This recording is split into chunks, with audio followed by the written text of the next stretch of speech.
Hello dear students, welcome to Kamil maths academy. और आज के इस वीडियो में हम विद्याधन छात्रवृत्ति योजना के बारे में जानेंगे।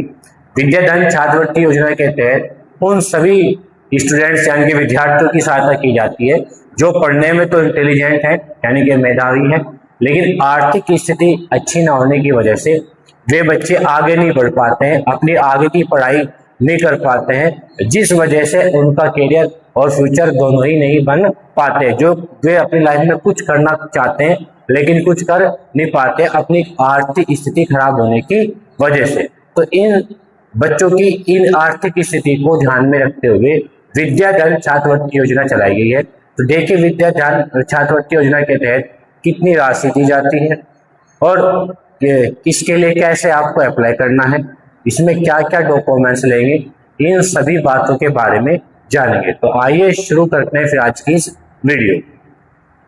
तो सबसे पहले हम बात करें, ये जो विद्याधन छात्रवृत्ति योजना है उन बच्चों के लिए है जिन्होंने 2026 में 10th पास कर ली है, जिन्होंने 10th पास कर ली है और उन बच्चों ने 11th क्लास में एडमिशन लिया। क्या लिया है? 11th क्लास में एडमिशन लिया। जिन बच्चों ने 11th क्लास में एडमिशन लिया है और 10th पास कर लिया है उन बच्चों के लिए विद्याधन छात्रवृत्ति योजना है। इसके तहत आपको जो राशि दी जाएगी 11th और 12th के लिए यानी कि 2 साल तक, इसमें प्रत्येक वर्ष आपको 10-10 हजार रुपये दी जाएंगे प्रति वर्ष। यानी 10 हजार रुपये आपको 11वीं क्लास करने के लिए दिए जाएंगे और 10 हजार रुपये आपको 12वीं क्लास करने के लिए दिए जाएंगे। तो 2 साल में आपको कुल 20 हजार रुपये मिलेंगे इस योजना के तहत। आगे बातें समझ। फिर अगर आप 12वीं क्लास के बाद कोई डिप्लोमा करते हैं, जैसे डी फार्मा वगैरह कुछ ऐसा कुछ करते हैं, तो डिप्लोमा में आपको 15 हजार रुपये प्रति वर्ष मिलेंगे। यानी एक वर्ष में 15 हजार रुपये मिलेंगे और डिप्लोमा 2 वर्ष का होता है प्यारे बच्चे, तो इसमें आपको 2 वर्ष में 30 हजार रुपये मिलेंगे। कितने रुपए मिलेंगे? 30 हजार। और यदि आप ग्रेजुएशन करते हैं, अब ग्रेजुएशन में बहुत सारी चीजें आती है प्यारे बच्चे। ग्रेजुएशन में बीएससी भी आती है, बीए भी आती है, बीसीए भी आती है, बीकॉम भी आती है, बीटेक भी आती है, बीई भी आती है, बहुत सारी आती है। तो ग्रेजुएशन के लेवल पर डिपेंड करता है कि किस ग्रेजुएशन में कितना खर्चा आता है। तो उसके तहत ग्रेजुएशन में जो है आपको 25 हजार रुपये से लेके 75 हजार रुपये तक की राशि दी जाती है प्रति वर्ष। हर वर्ष आपको इसमें 25 हजार रुपये से लेके 75 हजार रुपये तक की राशि दी जाती है प्रत्येक वर्ष। वो डिपेंड करता है आप कौन सी ग्रेजुएशन कर रहे हैं। ठीक है, अगर आप बीटेक कर रहे हैं, बीसीए कर रहे हैं तो उनमें ज्यादा खर्चा आता है तो उनमें आपको ज्यादा छात्रवृत्ति मिलेगी। बीए कर रहे हैं, बीएससी कर रहे हैं तो उनमें कम खर्चा आता है तो आपको कम छात्रवृत्ति मिलेगी। आगे बातें समझें। फिर हम बात करें कि इसमें क्या क्या डॉक्यूमेंट्स की आवश्यकता होती है। तो इसमें एक तो आपके आय प्रमाण पत्र की आवश्यकता होती है। किसकी आवश्यकता होती है? आय प्रमाण पत्र की। आपकी जो आय प्रमाण पत्र होना चाहिए वो प्यारे बच्चे 2 लाख रुपए प्रति वर्ष तक होनी चाहिए। और जो आपका आय जो प्रमाण पत्र बनेगा 2 लाख रुपए प्रति वर्ष तक का बनेगा। यानी इसमें आपको दिखानी पड़ेगी आपकी जो आय है वो 1 साल की 2 लाख रुपए है या 2 लाख रुपए से कम है। 2 लाख रुपए से ज्यादा नहीं होनी चाहिए। यदि आपकी प्रति वर्ष आय 2 लाख रुपए से ज्यादा है तो आप इस छात्रवृत्ति के लिए एलिजिबल नहीं हो, योग्य नहीं।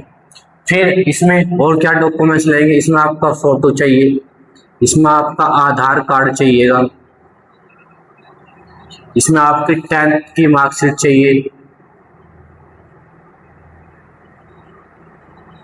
10th की मार्कशीट चाहिए, इसमें स्टूडेंट की ईमेल आईडी चाहिए,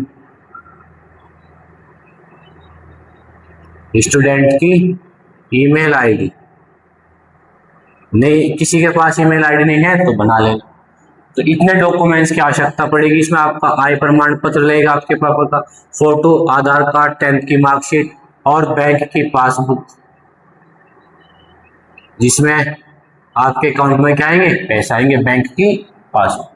अब बात करें कि इसे कौन कौन अप्लाई कर सकता है, कौन कौन भर सकता है।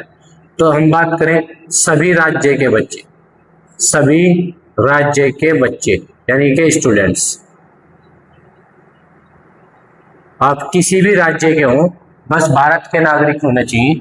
आप भारत के स्टूडेंट, भारत के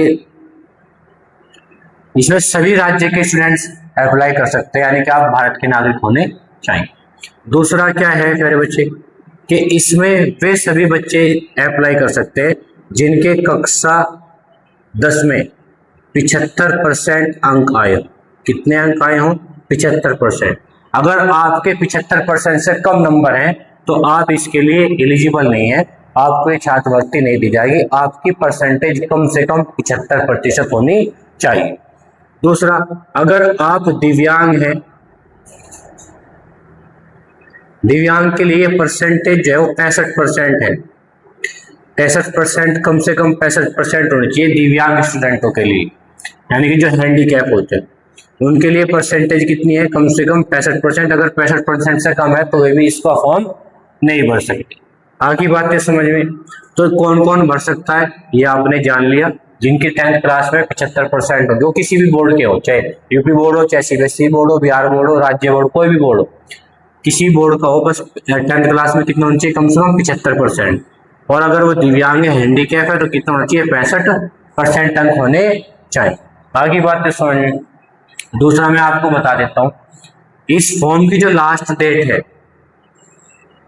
लास्ट डेट वो 7 जुलाई है। 7 जुलाई, 7 जुलाई तक आप इसका फॉर्म भर सकते हैं। दूसरा, फिर इसमें एक एग्जाम भी होगा आपका, इस एग्जाम के तहत ही आपको स्कॉलरशिप मिलेगी। और ये जो एग्जाम है आपका ये 19 जुलाई को होगा, 19 जुलाई 2026, 19 जुलाई को होगा। इस एग्जाम में क्या क्या आएगा? जो आपने 10th क्लास में पढ़ा है, मैथ्स, इंग्लिश, साइंस, एसएसटी, और इसमें एक चीज और जुड़ जाती है, रीजनिंग। इसमें एक चीज और जुड़ जाती है, रीजनिंग। ये आपको अलग से पढ़ना पड़ेगा। बाकी जो आपने 10th क्लास में पढ़ा है ये जुगाड़ तो आएगा, बाकी एक सब्जेक्ट बढ़ जाएगा रीजनिंग, इसके बारे में आपको थोड़ा सा पढ़ना पड़ेगा। दूसरा, ये जो छात्रवृत्ति है आपको कब तक दी जाएगी? तो ये जो छात्रवृत्ति प्यारे बच्चे 11th क्लास से लेकर ग्रेजुएशन तक मिलेगी। जब तक आपकी ग्रेजुएशन कंप्लीट नहीं हो जाती तब तक ये आपको छात्रवृत्ति दी जाएगी, अगर आप ये एग्जाम क्लियर कर लेते। आगे बातें समझ में, अगर आप ये एग्जाम क्लियर कर लेते। आगे बातें समझें तो आज की जो वीडियो थी ये विद्याधन छात्रवृत्ति योजना के बारे में थी। ठीक है, यदि आप इसके लिए एलिजिबल हैं, योग्य हैं, तो जरूर इसके लिए अप्लाई कीजिए और इसका लाभ उठाइए। यदि आप इसके लिए एलिजिबल नहीं है तो अपने दोस्तों को शेयर कीजिए, हो सकता है उनका फायदा हो जाए, हो सकता है वो इसके लिए एलिजिबल। ठीक है, thank you for watching this video. मिलते हैं फिर इसी तरह की नेक्स्ट वीडियो में। यदि आप इस तरह की और नेक्स्ट वीडियो चाहते हैं तो चैनल को सब्सक्राइब कीजिए ताकि आपको सभी वीडियोस का नोटिफिकेशन टाइम टू टाइम मिलता है।